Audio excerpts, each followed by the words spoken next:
Multo sa dormitoryo, si Mara Garcia, isang 19 na taong gulang na mag-aaral sa unibersidad, ay naglipat sa dormitoryo nang mag-umpisa ang bagong semestre.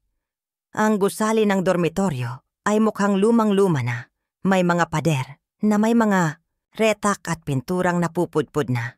Kahit na medyo luma ang gusali, ito ang tanging affordable na option para sa kanya bilang estudyanteng nagtitipid. Noong unang araw pa lamang niya sa dormitoryo, naramdaman niya ang kakaiba at hindi pangkaraniwang atmosphere. Ang mga hallway ay palaging malamig kahit na tag-init noon. Kapag dumaan siya sa mga koridor, parang may mga hangin na dumadaan sa likod niya, bagay na nagbibigay sa kanya ng panginginig at pagkakamandag. Ang kanyang silid ay nasa ikalawang palapag, Room 207. Ito ay isang simple at makitid na kuwarto na may 2 kama, isang study table at maliit na cabinet. Ang katabi niyang kama ay walang nakalagay na gamit dahil wala pang ka-roommate, si Mara. Nang maayos na niya ang kanyang mga gamit, napansin niyang may mga marks sa dingding. Parang mga kalmot o scratch marks na hindi malinis na nakaguhit. Pinagdikit-dikit niya ang mga ito, pero kahit anong tingin niya, mukhang hindi normal ang mga ito. Nang gabi na, habang naghahanda siya para matulog, narinig niya ang isang mahinang tunog. Parang may kung anong humihilik o umiiyak sa malayo. Kaagad niyang pinagdikit ang kanyang tenga, pero walang ibang tunog. Nang ipipikit niya ang mga mata, naramdaman niyang may kung ano ang dumaan sa tabi niya. Isang malamig na hangin na para bang may invisible na katawan. Kinabukasan, nang mag-breakfast siya sa dormitory canteen, ikinuwento niya kay Lara, ang kanyang kaibigan mula sa kursong nursing, ang mga kakaibang pangyayari. Tumingin si Lara ng may pagkabahala. Alam mo ba kung ano ang istorya ng dormitoryo na to? Tanong ni Lara. May rumors na may namatay dito noon pa man. Isang estudyante na nasaksak sa kanyang silid noong dekada 90. Hindi alam ni Mara kung paano siya dapat tumugon. Gusto niyang hindi maniwala, pero ang mga pangyayari ay tila hindi maipaliwanag. Habang kumakain sila, napansin niya ang isang matandang janitor na nakatingin sa kanya ng matagal. Nang mag-cruise ang kanilang mga mata, ngumiti ito ng napakasama. Isang ngiti na para bang may mga lihim na nais sabihin. Hindi niya alam noon, pero ang unang gabing ito sa dormitoryo ay magiging simula lamang ng isang nakakakilabot na karanasan, isang pangyayari na magbabago sa kanyang buhay, magpakailanman. Habang ang gabi ay unti-unting dumidilim, naghanda si Mara para sa isang mahabang gabi. Hindi niya alam kung ano ang naghihintay sa kanya. Ilang gabi matapos ang kakaibang mga pangyayari, sa unang parte nagdesisyon si Mara na mag-imbestiga ang mga kakaiba at hindi mapagkukunan na tunog sa gabi. Ang malamig na hangin at ang tingin ng matandang janitor ay patuloy na gumagambala sa kanyang isipan. Habang nagsasaliksik siya sa library ng unibersidad, natagpuan niya ang lumang arkibo tungkol sa dormitoryo. Doon nakita niya ang isang artikulo mula sa lumang campus newspaper noong 1997. Ang artikulo ay tungkol kay Elena Rodriguez, isang mag-aaral na biglang nawala nang walang balang inabutan. Ayon sa ulat, noong Oktubre 5, 1997, nawala si Elena pagkatapos ng kanyang gabi sa library. Ang kanyang backpack ay natagpuan sa hallway ng dormitoryo, ngunit siya mismo ay hindi na muling nakita. Ang mga investigasyon noon ay walang napatunayan at ang kaso ay unti-unting nakalimutan. Nang gabing iyon, habang nanonood si Mara ng dokumentong nakarecord tungkol kay Elena, naramdaman niyang may kung ano ang dumaan sa likod niya. Nang lumingon siya, walang tao. Ngunit may isang mahinang amoy ng lumang perfume at ilang manipis na guhit sa mesa. Pagbalik sa dormitoryo, siya ay nagulat nang makita ang kanyang silid. Ang kanyang mga gamit ay nakalipat-lipat at sa dingding may isang nakasulat na mensahe gamit ang maputlang kulay. Huwag magsisiyasat. Kinabukasan, Pinuntahan niya ang janitor na nakita niya noon. Ang matanda, si Mang Roberto, ay napakalakas ang pagkabahala nang marinig ang pangalan ni Elena. "Huwag ka nang magtanong," bulong niya kay Mara. "May mga bagay na mas mabuti nang hindi malaman." Ngunit ang pagkuryoso ni Mara ay lalong lumago. Nang maghapon, naglabas siya ng mga lumang dokumento at mga larawan, naghahanap ng mga katibayan tungkol kay Elena. Hindi niya alam na sa bawat pagsulong niya sa investigasyon, siya ay unti-unting lumalabag sa isang mahiwagang babala. Nang gabi, habang naghahanda siya matulog, may isang mahinang tango sa pinto. Tango na para bang may kung sino o kung ano ang gustong pumasok. Ang mga light sa silid ay unti-unting nagsimulang mag-flicker at may isang malamig na hangin na dumaan. Si Elena, o ang kung anuman, ay naghihintay. Nang sunod na araw, nagpasya si Mara na mag-imbestiga pa ng mas malalim. Habang naglilinis siya ng kanyang silid, napansin niya ang isang napakaliit na kalsada sa ilalim ng kanyang cabinet. Nang itaas niya ito, may isang lumang notebook na nakalitaw, isang diaryong manipis at may mga pahina na halos magkakapit na sa katagalan. Nang buksan niya ito, natagpuan niya ang diary ni Elena Rodriguez. Ang unang mga entries ay mukhang normal, tungkol sa kanyang pang-araw-araw na buhay bilang estudyante, ang kanyang mga pangarap at ang kanyang mga kaibigan. Ngunit habang patuloy siya sa pagbasa, ang mga entry ay unti-unting naging mas madilim at mas kakaiba. Sa isa sa mga entry, sinulat ni Elena, "Naramdaman ko siya muli ngayong gabi. Hindi siya tao. Hindi siya multo. Ito ay isang bagay na mas malala pa kaysa sa anuman na aking nakita. Ang dormitoryo ay hindi lamang isang gusali. Ito ay isang banal na lugar ng mga kapahamakan." Ang mga susunod na pahina ay may mga drawing na napakadilim, mga hugis ng mga katawan na nakabitin, mga mukha na naglalabas ng sigaw, at mga simbolong hindi maintindihan. Sa ilang mga pahina, may mga nakasulat na salitang parang galing sa ibang wika. Mga salitang para bang galing sa isang nakalilimutang lengguwahe. Habang nagbabasa si Mara, narinig niya ang isang mahinang tunog mula sa labas ng kanyang silid. Isang malutong na tawa na para bang galing sa isang bata, ngunit may kakaiba at hindi natural na tono. Nang lumingon siya, walang tao. Ngunit ang pinto ng kanyang silid ay unti-unting nagbukas mag-isa. Sa ibaba ng huling pahina ng diary, may isang nakasulat na mensahe gamit ang maputlang tinta.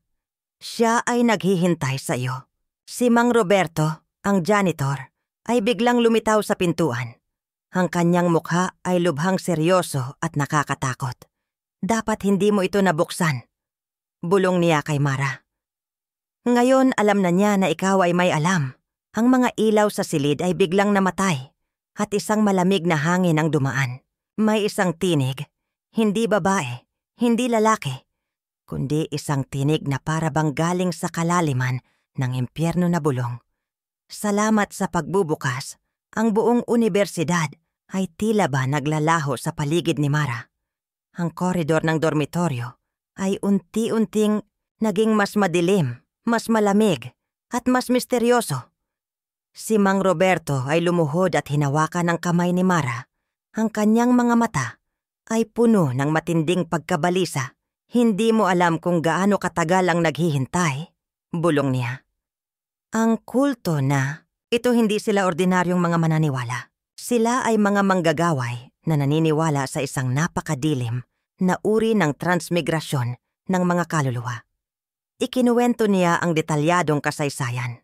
Noong 1972, sa gitna ng martial law, may isang grupo ng mga mystic na nagsagawa ng isang ritual na hindi pa kailanman ginawa sa buong Pilipinas.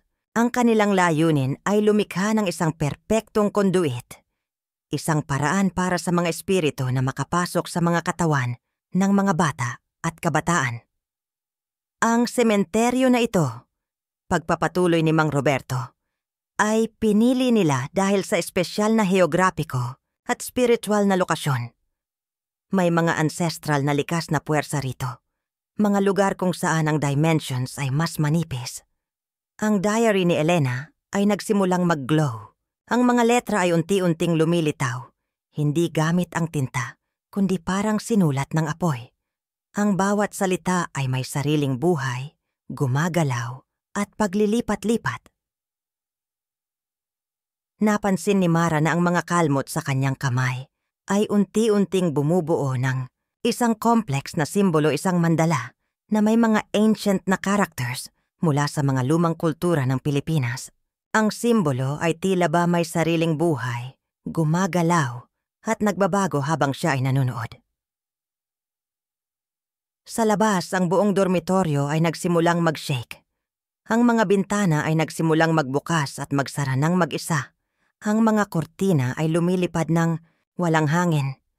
Ang mga tunog, mga unggol, mga sigaw, mga tawa ay dumating mula sa lahat ng direksyon. May mga espiritu na higit pa sa kung ano ang iniisip mo, bulong ni Mang Roberto. Sila ay hindi lamang mga patay. Sila ay mga naghihintay. Naghihintay sa isang perpektong katawan ni isang conduit.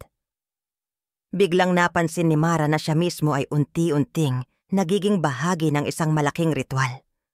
Ang kanyang mga kamay ay nagsimulang mag-glow. Ang kanyang mga mata ay unti-unting nagbabago ng kulay. Ang espiritu ay naghahanda ng umangkin. Sa kabilang bahagi ng dormitoryo, may isang mahinang tawa. Isang tawa na hindi galing sa isang tao, kundi sa isang bagay na mas malaki, mas madilim, at mas misteryoso kaysa sa anuman na nakita ni Mara. Ang gabi ay unti-unting lumalalim at si Mara ay natagpuan ang kanyang sarili sa isang kalagayan na hindi niya inaasahan. Ang mga espiritu sa dormitoryo ay hindi lamang mga patay na walang kapangyarihan. Sila ay mga aktibong mga nilalang na may malinaw na layunin. Kinausap ni Mara si Lara, ang kanyang kaibigan, tungkol sa mga natuklasan niya. Ngunit habang nagsasalita siya, napansin niyang ang kanyang kaibigan ay tila ba hindi kumpleto sa pagdinig. Ang mga mata ni Lara ay walang ekspresyon, walang buhay. May mga bagay na hindi mo pa alam, bulong ni Lara. Ngunit ang tinig ay hindi galing sa kanya. Ito ay isang tinig na para bang galing sa kalaliman ng isang madilim na dimensyon. Biglang napansin ni Mara ang mga kakaibang pangyayari sa paligid niya. Ang mga estudyante sa dormitoryo ay unti-unting nagiging parang mga zombie. Walang ekspresyon, walang buhay. Para bang kontrolado ng isang hindi nakikitang puwersa. Si Mang Roberto ay muling lumitaw, ngunit ngayon ay may isang kakaiba at makakakilabot na atmosphere. Ang kanyang mga mata ay naglalaman ng isang malalim na kaalaman tungkol sa mga nangyayari. Ang ritual, bulong niya, ay kailangan ng isang perpektong conduit. At ikaw ang pinili nila. Ikinuwento niya ang mas detalyadong kasaysayan ng kulto. Noong dekada 70, sila ay nagsagawa ng isang ritual na naglalayon na lumikha ng isang perpektong portal para sa mga espiritu. Ang portal na ito ay kailangan ng isang espesyal na katawan, isang katawan na may isang particular na spiritual na frequency. Ang iyong bloodline, bulong ni Mang Roberto, ay may isang espesyal na connection sa mga ancient na espiritu. Hindi ito isang pagpipilian, ito ay isang destinasyon. Sa labas ng bintana, ang mga puno ay nagsimulang lumipat-lipat ng mag-isa. Ang mga shadow ay lumalaki at lumiliit, gumagawa ng mga kakaibang pattern sa mga pader ng dormitoryo. Ang diary ni Elena ay muling lumitaw, ngunit ngayon, ang mga pahina ay naglalaman ng mga prophecy tungkol kay Mara, tungkol sa kanyang role sa isang malaking spiritual na pangyayari. Ang portal ay malapit ng magbukas, bulong ng diary. At ikaw ang susi. Ang mga ilaw sa dormitoryo ay nagsimulang mag-flicker. Ang init ay unti-unting lumalalim at ang mga hangin ay nagsimulang magdala ng isang makakakilabot na amoy, isang amoy ng mga patay, ng mga lumang espiritu. At ang portal ay patuloy na naghihintay. Ang dormitoryo ay naging isang portal ng madilim na spiritual na enerhiya. Ang mga pader ay parang gumagalaw, ang mga shadow ay tumatakbo sa mga gilid ng silid, at ang hangin ay puno ng mga hindi maintindihang bisik-bisik ng mga nakalimutang espiritu. Si Mara ay nakatayo sa gitna. Ang kanyang katawan ay unti-unting nababago. Ang kanyang balat ay nagsimulang mag-glow ng isang maputlang asul na kulay. At ang mga simbolo sa kanyang mga kamay ay gumagalaw tulad ng mga umiikot na serpiente. Ang kanyang mga mata ay unti-unting nagbabago, hindi na sila brown, kundi isang makakakilabot na kulay gray na tila ba may sariling buhay. Si Mang Roberto ay muling lumitaw, ngunit ngayon ay hindi na siya mukhang isang ordinaryong janitor. Ang kanyang katawan ay nagsimulang mag-transform, ang kanyang mga kamay ay lumaki. Ang kanyang mga mata ay naging hollow at puno ng madilim na enerhiya. Siya ay isang guardian, hindi ng dormitoryo, kundi ng isang mas malaking spiritual na sekreto. Ang iyong bloodline, bulong niya, ay may isang napakalalim na koneksyon sa mga ancient na espiritu. Ang iyong mga ninuno ay hindi lamang mga ordinaryong tao. Sila ay mga keeper ng mga portal, mga guardian ng mga spiritual na boundaries. Ang diary ni Elena ay nagsimulang mag-levitate. Ang mga pahina ay gumagalaw ng mag-isa, umiikot sa paligid ni Mara tulad ng mga leaf na pinapalutang ng isang hindi nakikitang hangin. Ang bawat pahina ay naglalaman ng mga prophecy. Mga prophecy tungkol sa isang darating na spiritual na pagbabago. Sa labas, ang buong campus ay nagsimulang mag-transform. Ang mga puno ay nagsimulang mag-twist sa mga hindi natural na angle. Ang mga shadow ay lumalaki at lumiliit ng walang dahilan. Ang hangin ay naglalaman ng mga ungol at mga sigaw ng mga nakalimutang espiritu. Ang mga estudyante sa paligid ay hindi na mukhang mga tao. Sila ay naging mga conduit, mga walang buhay na vessels na pinupuno ng isang madilim na spiritual na enerhiya. Sila ay gumagalaw ng sabay-sabay, tulad ng isang complex na choreography na ginagawa ng isang invisible na puppeteer.